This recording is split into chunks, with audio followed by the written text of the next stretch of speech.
Fernando Sánchez.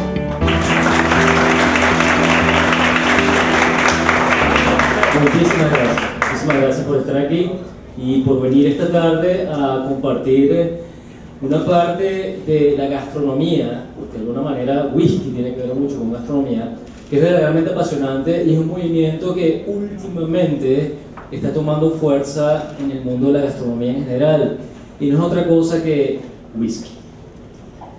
Whisky se hace en todas partes del mundo. Se hace whisky en América, mundialmente conocido como bourbon. Se hace whisky en Irlanda, mundialmente conocido como Irish Whiskey.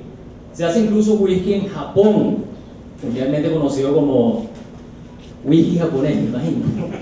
Pero definitivamente el hogar espiritual del whisky nosotros, que es Escocia. ¿Qué diferencia el whisky escocés del resto de los whiskies en el mundo? Muchísimas cosas, pero principalmente lo que hace ideal, lo que hace el whisky escocés un ícono en el mundo, es su sabor, su aroma y su amplísima gama de usos que puede darnos en el mundo de la gastronomía.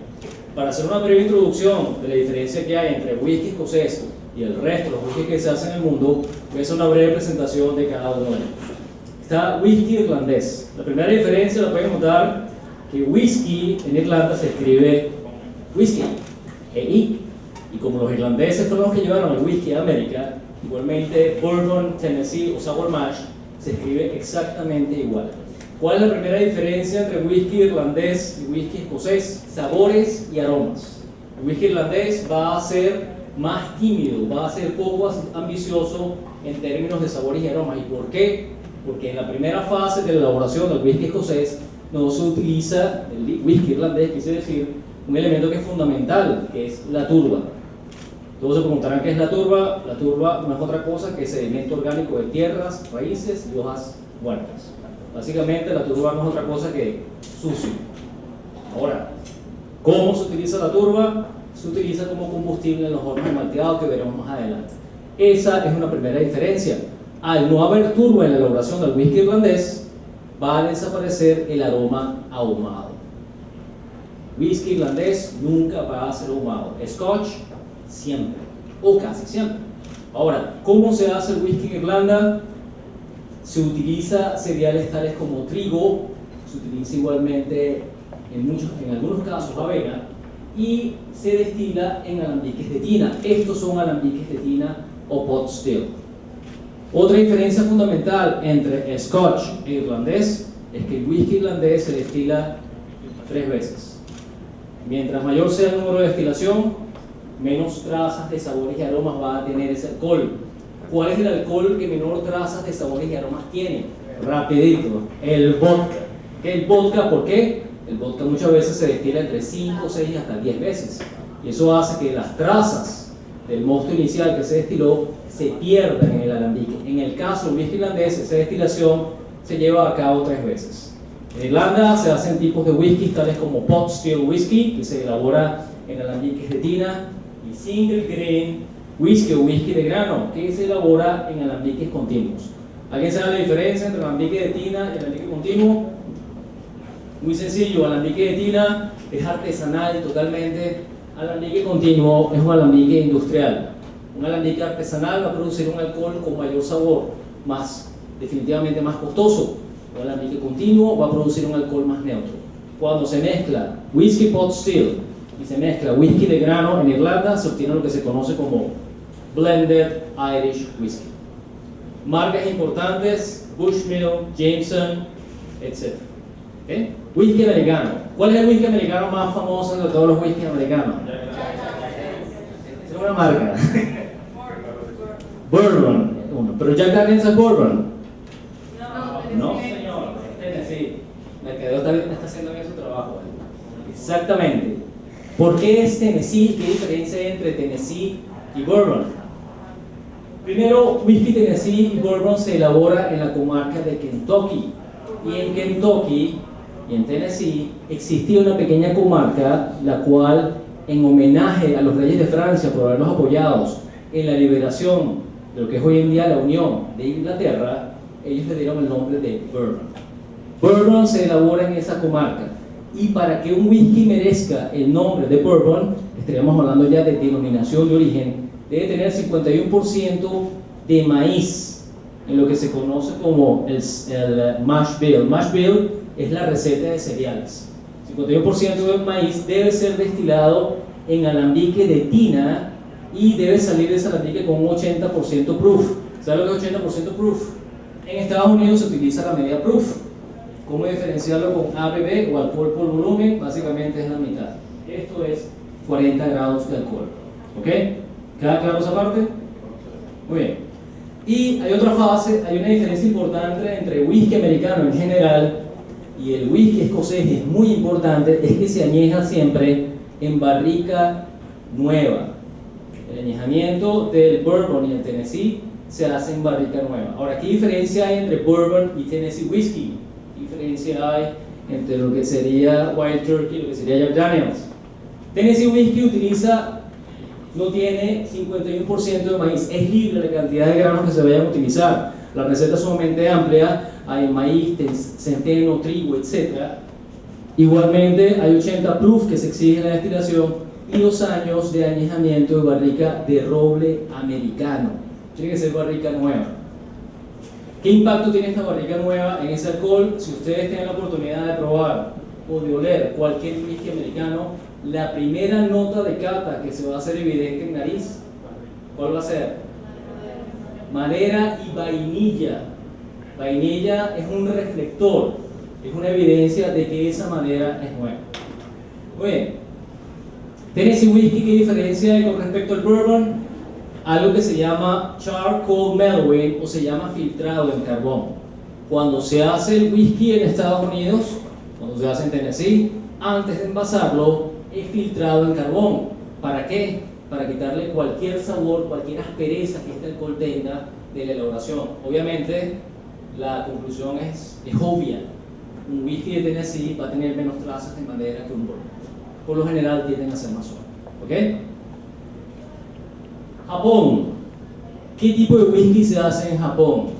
Japón es el hermano menor del Scotch. De hecho, como buenos japoneses, ellos imitaron al whisky escocés. Hay una marca muy reconocida de whisky escocés que tiene que ver mucho con el whisky japonés. Esa marca es Old Parr. Gracias a Old Parr, los japoneses comienzan a hacer whisky, ya que comienzo del siglo XIX, el emperador Meiji, que era un emperador muy progresista, él decide abrir Japón al resto del mundo. Japón hasta ese entonces era un país muy cerrado, no se permitía ningún tipo de cultura ahí, y Meiji dice, déjame ver qué hay en Occidente. Él manda a su ministro de Relaciones Exteriores y él recorre Occidente. De vuelta, él trae las maravillas que él consideró importantes de Occidente y como hombre de buen gusto se trajo una botella de whisky. Y esa botella era Old Parr. Meiji quedó tan sorprendido que comenzó a impulsar la producción de whisky en Japón. Hoy en día el whisky japonés tiene un lugar preponderante. Ustedes como estudiantes de gastronomía o que van a estar en relación con gastronomía, es un whisky que tienen que tener a la vista. Yo creo que en 3 años o 4, Japón puede estar produciendo un whisky que sea tan importante como podría ser Buchanan's o Old Parr, y muy cercano a Johnnie Walker. Los niveles de los whiskies de Japón hoy en día son extraordinarios. Lamentablemente lo que sucedió ahora destruyó 2 destilerías y la radiación va a bajar un poco ese ritmo, pero sí, lo que está en reserva, lejano del lugar de la tragedia, son alcoholes verdaderamente extraordinarios. Una marca de whisky japonés famosa, Suntory.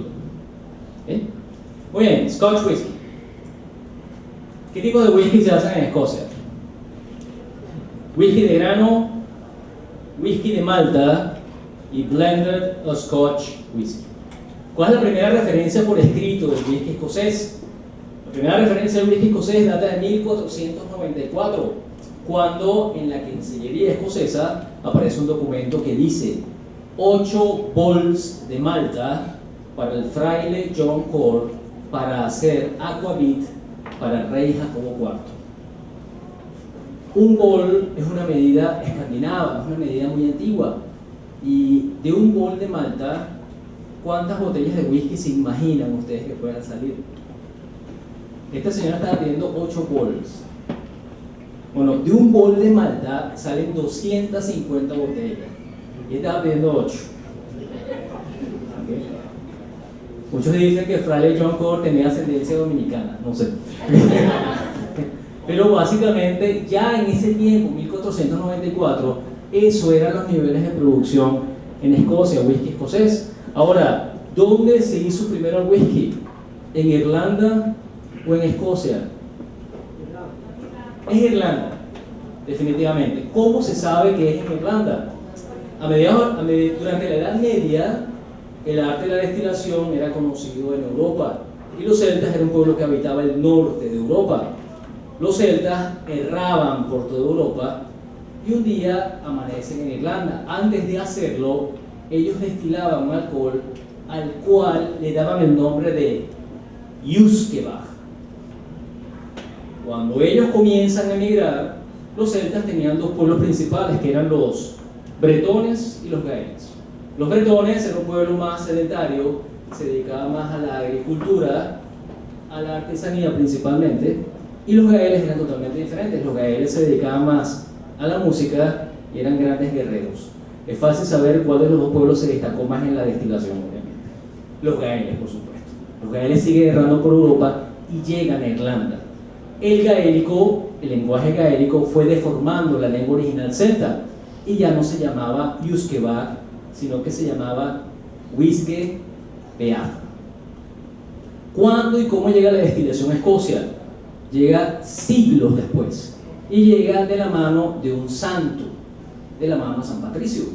San Patricio, para cumplir la labor evangelizadora de todas las islas británicas, él se lleva no solamente la cruz y la Biblia, igualmente parece que se llevó el alambique.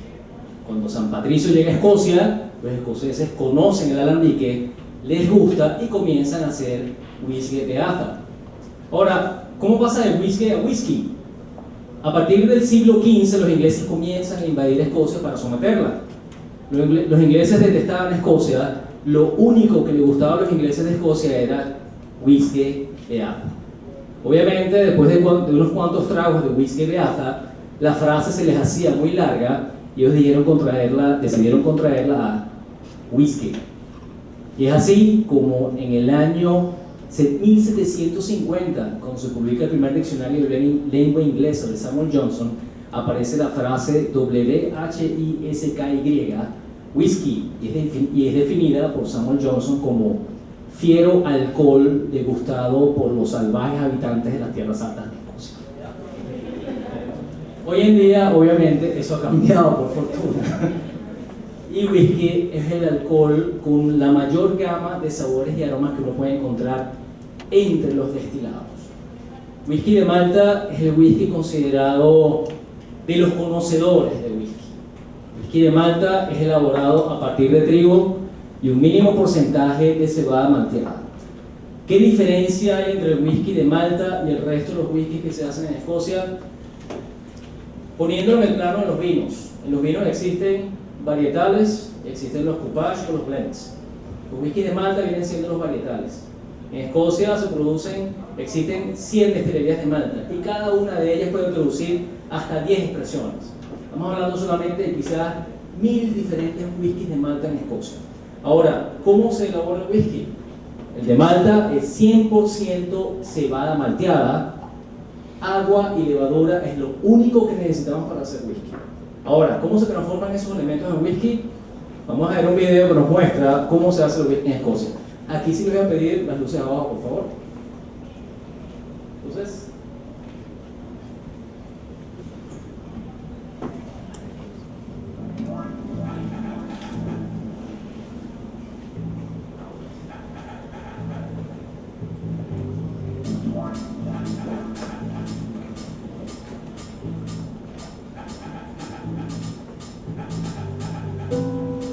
el proceso de producción de whisky escocés comienza con la cebada, la cual luego de ser remojada y calentada, libera el almidón y el azúcar que se transformarán en un potente alcohol. Esta cebada malteada obtendrá su sabor característico al incorporarle el fuego de la turba proveniente de las altas tierras de Escocia. partir de allí, se procede a incorporarle agua pura de manantial y un poco de levadura para dejarlo fermentar por 48 horas. Culminado el tiempo, la mezcla se encuentra preparada para ser destilada. La destilación se realiza al menos 2 veces en piezas exclusivas denominadas copper bowl. El producto final es un líquido puro y cristalino alto en alcohol que será filtrado para eliminar las impurezas y añejado en barricas de roble para soportar los distintos climas de las regiones escocesas.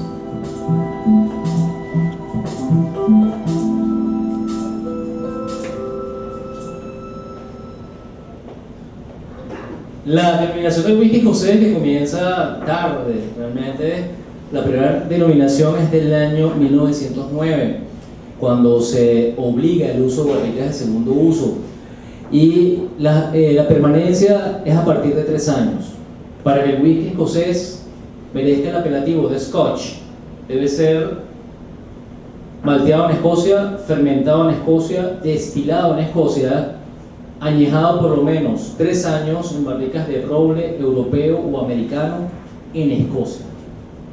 Básicamente esa es la condición para hacer whisky escocés. Ahora, ¿cuánto tiempo permanece? Eso va a depender de la necesidad de la destilería. El añejamiento es un tema apasionante y últimamente se ha descubierto que un whisky, mientras más viejo, no necesariamente es mejor. Hay 2 puntos que deben cruzarse en el añejamiento. Uno es el carácter de la destilería y el otro es la madera de la barrica. Lo que sucede en el añejamiento es un fenómeno de intercambio y es un fenómeno de oxidación. Hay evaporación y hay intercambio de aceites esenciales de la madera con el alcohol.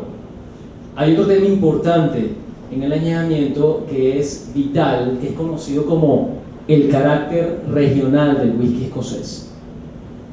Volviendo al tema del añejamiento, que se me pasó algo importante, ¿qué tipo de madera se utiliza? Se utiliza roble europeo de la especie Quercus petrea, Quercus alba y encina francesa, y roble americano de la especie Quercus alba. ¿Cuál de los 2 robles es mejor? Es materia de debate y va a depender de lo que queramos de ese whisky.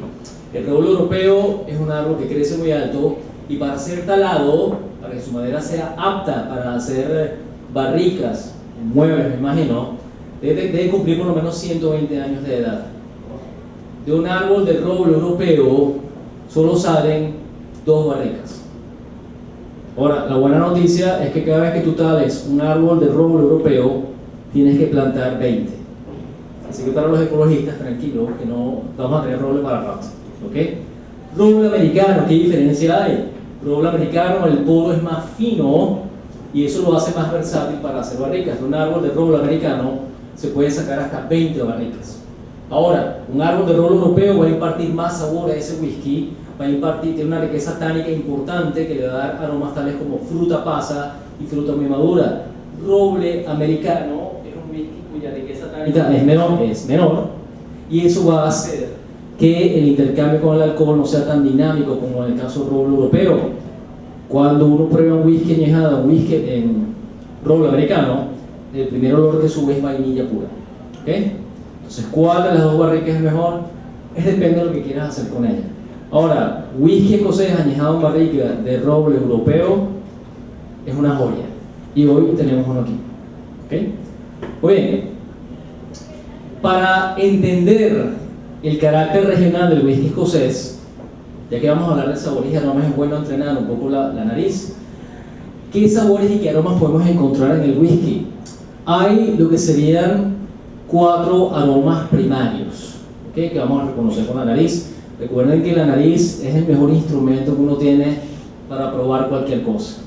Hay un libro que les recomiendo, que probablemente muchos lo hayan leído, que se llama La fisiología del gusto.